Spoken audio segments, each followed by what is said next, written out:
हम लोग क्या पढ़े थे कि लाइट होता क्या है, प्रकाश क्या होता है। उसमें हम लोग कुछ पढ़े थे कि why we can see any object, कि किसी भी वस्तु को हम कैसे देखते हैं। तो उसमें हम आपको बताए थे पूरा लाइट के विषय में।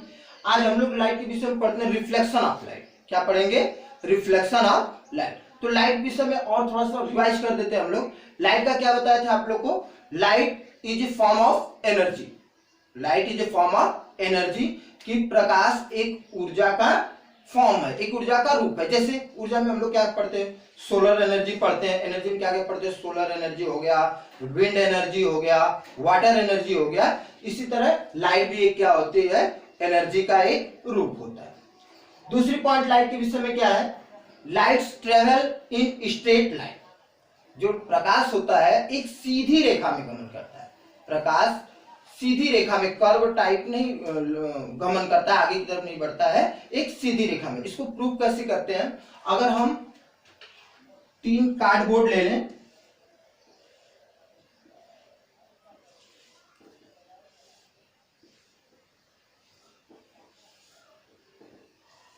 कार्डबोर्ड ले लें और एक कैंडल लें, और कैंडल लेके इसको ब्लो करें, जला दे कैंडल को हम, एक फ्लेम निकले कैंडल से, और इस कार्डबोर्ड पे एक छिद्र हम एकदम एक बराबर दिशा में करें। जहां यहां छिद्र हो वहीं यहां भी हो और यहां भी हो। और यहां से जब हम अपने आईज से देखेंगे, अपने आंखों के द्वारा देखेंगे, तो ये लाइट हमें दिखाई देगी, ये फ्लेम, ये ज्वाला हमें दिखाई देगी।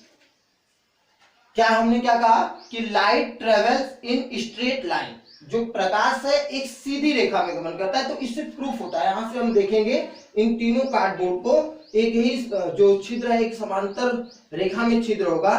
तो हम यहां से देखेंगे कि ये फ्लेम हमें दिखाई देगी, ये कैंडल जलती हुई हमें दिखाई देगी। इससे क्या प्रूफ होता है कि जो लाइट है वो एक सीधी रेखा में गमन करता है। अगर हम इस कार्डबोर्ड को ऊपर नीचे कर दें, छिद्र यहां से हटा दे, तो ये फ्लेम हमें दिखाई देगा? नहीं दिखाई देगा।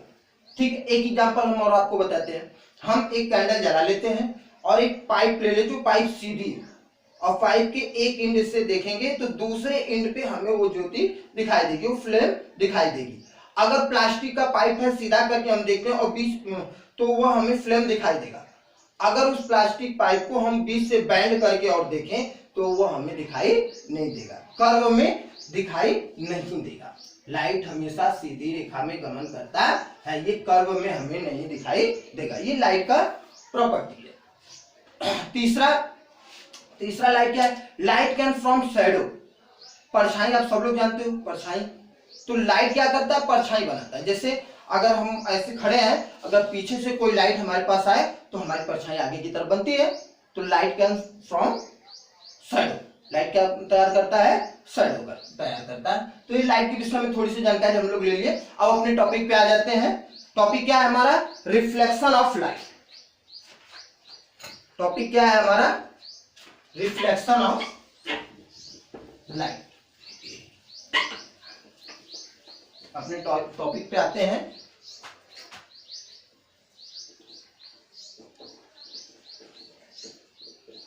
Reflection of light. देखो, जो एक बात हम बताते हैं आप लोग को।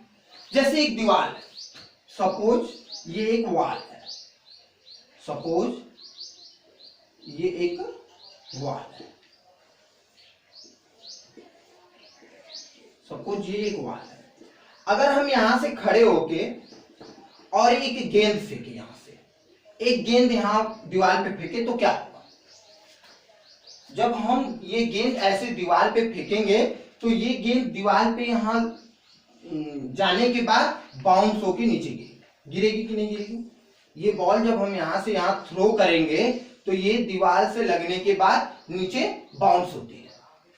जब बॉल हम यहां से फेंकेंगे, दीवार पे बॉल जाएगी और दीवार से टच होके और ये बाउंस होके नीचे सतह पे चली जाएगी। इसी तरीके से लाइट में होता है, इसी तरीके से लाइट का भी रिफ्लेक्शन होता है।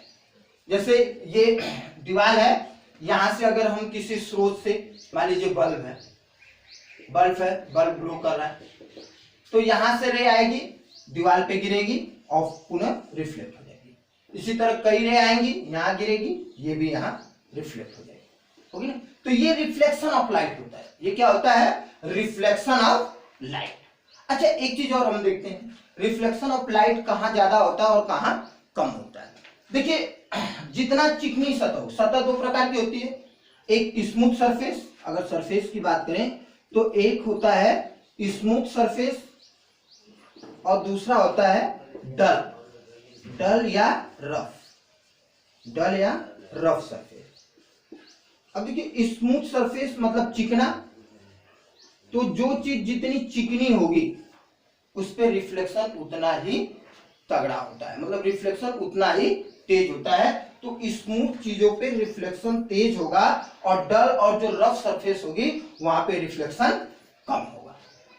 अब स्मूथ सरफेस पे हम आ जाते हैं, जो हमारे घर में मिरर है, समतल दर्पण जिसे कहते हैं, जहां हम अपने चेहरे को देखते हैं, उस समतल दर्पण की बात करते हैं, प्लेन मिरर की। प्लेन मिरर एक एकदम स्मूथ होता है। Plane mirror is the very good reflection of light. जो प्लेन मिरर होता है वो लाइट का बहुत ही अच्छा रिफ्लेक्टर होता है। अब प्लेन मिरर बनता है, हम प्लेन मिरर के विषय में पढ़ने जा रहे हैं। प्लेन मिरर क्या होता है? मिरर मीन्स दर्पण। जो आईना हम लोग के घर में पाया जाता है उसे ही हम लोग प्लेन मिरर कहते हैं। प्लेन मिरर बनता कैसे? एक चीज बात करते हैं हम लोग कि प्लेन मिरर कैसे बनता है। प्लेन मिरर में सिर्फ एक कांच का स्लैब होता है। कांच का क्या होता है? एक ग्लास का स्लैब होता है। ग्लास स्लैब होता है, मतलब एक कांच का टुकड़ा होता है। उसके पीछे सिल्वर की या एल्युमिनियम की पन्नी। सिल्वर और एल्युमिनियम की बात क्यों कर रहे हैं? क्योंकि सिल्वर और एल्युमिनियम क्या होता है? स्मूथ होता है, उसकी सतह चिकनी होती है। और आपको हम बताएं कि स्मूथ सरफेस पे जो रिफ्लेक्शन होता है वो ज्यादा होता है। इसीलिए इस कांच के स्लैब के पीछे क्या होता है? या तो सिल्वर की पन्नी लगाई जाती है, अगर ये कांच है तो इसके पीछे या तो सिल्वर की पन्नी लगाई जाती है या तो एल्युमिनियम की पन्नी लगाई जाती है। उसके बाद इसके पीछे रेड कलर का पेंट लगा दिया जाता है।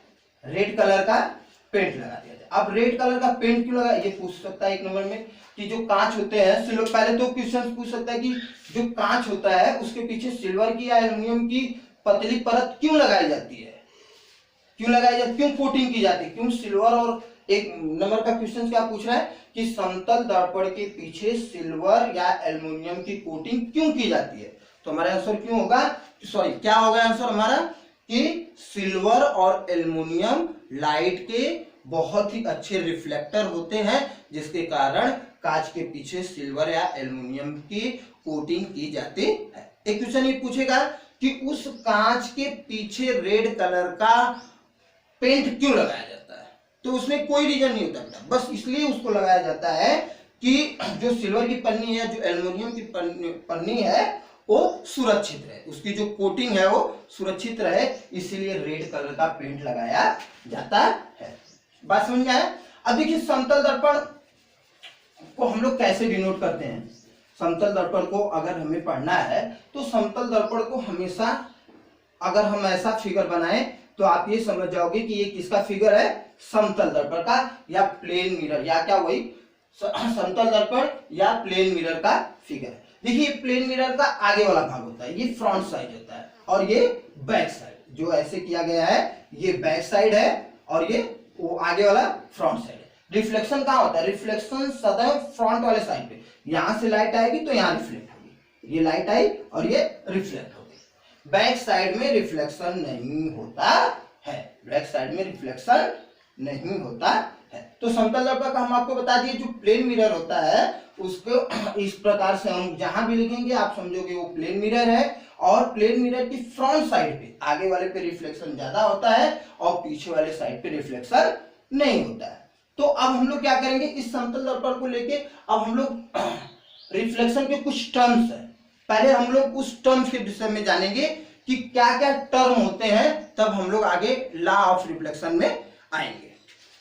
तो क्या पढ़ने वाले हम लोग, terms related to reflection of light. Light के जो रिफ्लेक्शन होते हैं उसमें कौन कौन से टर्म्स आते हैं। पहला क्या लिखे हम, incident ray. Incident ray, incident ray क्या होता है, a ray of light falling on the mirror surface. Plane mirror हम आपको बता दिए हैं, ये देखिए प्लेन मिरर हम बनाए हैं, ये मान लीजिए हमारा प्लेन मिरर है एम डैश, ये प्लेन मिरर है हमारा। क्या करें, इंसिडेंट रे, ये इंसिडेंट रे है। A ray of light falling on the mirror surface, कि वह किरण जो इस प्लेन दर्पण पे आके गिरती है उसे हम लोग क्या कहते हैं, इंसिडेंट रे। ये कौन सी रे है, इंसिडेंट रे। ये कौन सी किरण है, इंसिडेंट रे, जिसे हिंदी में हम लोग कहते हैं आपतित किरण। क्या कहते हैं, आपतित किरण। ये इंसिडेंट रे हो गया हमारा। इंसिडेंट रे आएगा तो इंसिडेंट रे आएगी प्लेन मिरर पे, तुरंत रिफ्लेक्ट होगा, तो ये कौन सी हमारी किरण हो गई, रिफ्लेक्टेड किरण, रिफ्लेक्टेड रे। समझ में आ रहा है आप लोग को, रिफ्लेक्टेड रे। ये दो चीज तो आपको कोई कंफ्यूजन नहीं होना चाहिए, पहले भी हम बता चुके हैं कि एक प्लेन मिरर है, प्लेन मिरर पे जब इंसिडेंट रे आएगी, इंसिडेंट रे आएगी तो प्लेन मिरर से क्या होगी, रिफ्लेक्ट होगी। तो इंसिडेंट रे, रिफ्लेक्टेड रे, इंसिडेंट रे, रिफ्लेक्टेड रे। इसमें कोई कंफ्यूजन नहीं होगा कि इंसिडेंट रे क्या है और रिफ्लेक्टेड रे क्या है। रिफ्लेक्टेड रे क्या है, a ray of light send back by mirror, send back by mirror, कि इस मिरर के द्वारा जो किरण वापस भेज दी जाती है, सेंड बैक, बैक हो जाती है, उससे हम लोग रिफ्लेक्टेड रे कहते हैं। तीसरा पॉइंट क्या है, point of incidence, point of incident.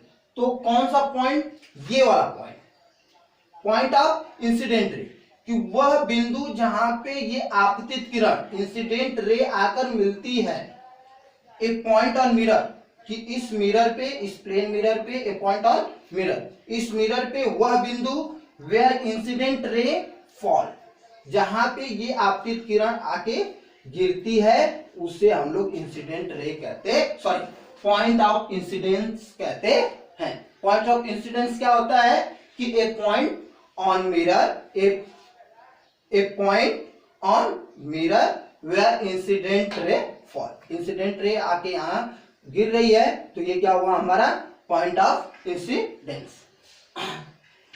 Fourth क्या है, नॉर्मल। नॉर्मल क्या होता है बेटा, कि is a line perpendicular to mirror drawn on point of incidence. कह रहा है कि a line of a perpendicular to mirror drawn on the point of incidence. ये जो पॉइंट ऑफ इंसिडेंस है, यहां से एक लाइन अगर हम खींचे बाहर की तरफ, ये पॉइंट ऑफ इंसिडेंस है, यहाँ पे पॉइंट ऑफ इंसिडेंस से अगर एक ऐसे इसके परपेंडिकुलर राइट एंगल, जो कि प्लेन मिरर से राइट एंगल पे हो, राइट एंगल मतलब 90 डिग्री का कोण बनाती हो, राइट एंगल पे अगर एक लाइन हम खींचे जो कि उसके परपेंडिकुलर लंबवत होती है, उससे हम लोग नॉर्मल कहते हैं। कौन सी लाइन कहते हैं, नॉर्मल लाइन कहते, सॉरी नॉर्मल लाइन कहते हैं। नॉर्मल लाइन समझ में आ गया। फिर क्या है, एंगल ऑफ इंसिडेंस। इसको ध्यान से देखिए, क्योंकि लॉ ऑफ रिफ्लेक्शन में ये आएगा, एंगल ऑफ इंसिडेंस।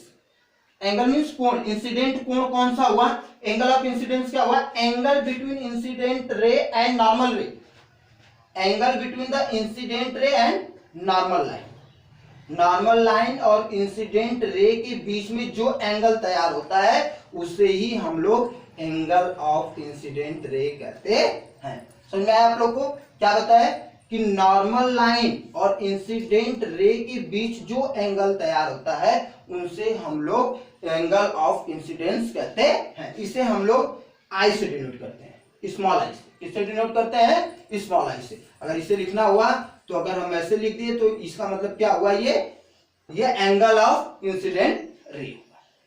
अब उसी तरह angle of reflection. Angle of reflection क्या है, angle between the reflected ray and normal line.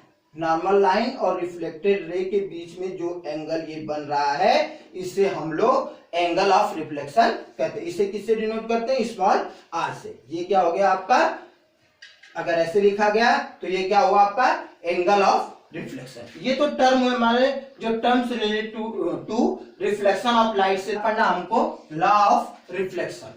Law of reflection देखो बेटा, दो जो रिफ्लेक्शन के लॉ होते हैं वो दो प्रकार होते हैं, फर्स्ट और सेकेंड। तो लॉ ऑफ रिफ्लेक्शन पढ़ने के लिए हम फिगर तैयार करते हैं। प्लेन मिरर, प्लेन मिरर हम आपको बताएं कैसे बनाना है। वही जो टर्म में बनाए थे फिगर, प्लेन मिरर, ये इंसिडेंट रे, रिफ्लेक्टेड रे, पॉइंट ऑफ इंसिडेंट,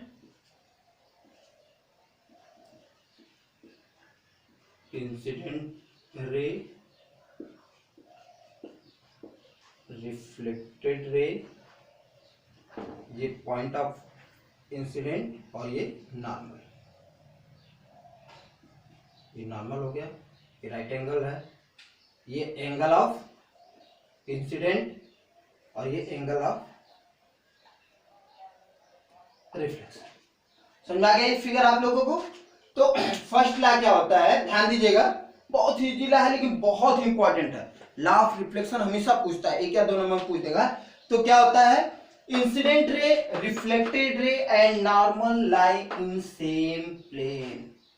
क्या दिया है, incident ray, reflected ray and normal lie in same place, मतलब ये तीनों एक ही जगह पे रहते। ये फिगर अगर हम उल्टा कर दें तो आपको और अच्छे समझ में आ जाएगा। जैसे ये हम यहाँ प्लेन मिरर बना दे, प्लेन मिरर बना दे, ये इंसिडेंट रे हुई हमारी, प्लेन मिरर पे आई, रिफ्लेक्टेड हुई, ये रिफ्लेक्टेड रे हुई, ये इंसिडेंट रे, ये रिफ्लेक्टेड रे, ये हमारा क्या होगा, नॉर्मल, नॉर्मल, ये पॉइंट ऑफ इंसिडेंट रे। मतलब ये तीनों एक ही सतह पे है। प्रथम लॉ क्या कह रहा है कि प्रथम लॉ हमारा क्या करे, ये मान लीजिए सपोज दैट ये हमारा प्लेन मिरर है, इस पे इंसिडेंट रे आ रही है, एक ही सतह है, ये एक ही सतह है, इंसिडेंट रे आई, रिफ्लेक्ट होके रिफ्लेक्टेड रे हो गई और इसके परपेंडिकुलर आपका नॉर्मल है। मतलब तीनों एक ही सतह पे, इंसिडेंट रे भी यही है, रिफ्लेक्टेड भी है और नॉर्मल भी, मतलब तीनों एक ही सतह पे है। तो ये पहला नियम होता है रिफ्लेक्शन का। क्या होता है पहला नियम, incident ray, reflected ray and normal lie in same place, एक ही स्थान पे है कि नहीं, एक ही सतह पे। तो ये पहला नियम हो गया। दूसरा सेकेंड लॉ क्या होता है, the angle of incidence is equal to the angle of reflection. ध्यान देना, the angle of incident ray of angle आपको अभी बताएं, क्या बताए थे कि इंसिडेंट रे और नॉर्मल के बीच में जो एंगल तैयार होता है उसे हम लोग इंसिडेंट रे कहते हैं, सॉरी इंसिडेंट एंगल कहते हैं। और जो नॉर्मल और रिफ्लेक्टेड रे के बीच में एंगल तैयार होता है उसे हम लोग रिफ्लेक्टेड एंगल कहते हैं। क्या कह रहा है, the angle of incidence is equal to the angle of reflection, कि ये इंसिडेंट एंगल जो होता है वो रिफ्लेक्टेड एंगल के बराबर होता है। मतलब क्या हुआ, angle of incident is equal to angle of reflection. आपतन कोण परावर्तन कोण के बराबर होता है। दोनों को अगर हम लोग हिंदी में समझे तो क्या समझे हम लोग कि आपतित किरण, परावर्तित किरण तथा नॉर्मल तीनों एक ही सतह पे होते हैं, पहला नियम। दूसरा नियम क्या पढ़े कि आपतन कोण परावर्तन कोण के बराबर होते हैं। अब हमें विश्वास है आप लोग को बेटा ये लॉ ऑफ रिफ्लेक्शन समझ में आ गया होगा। अब इसके आगे ये दूसरे वीडियो में हम आपको ये बताया, इसके आगे वाले तीसरे पार्ट में हम आपको लाइट का जो आगे वाला बचा हुआ पार्ट है वो हम आप लोग को बताएंगे।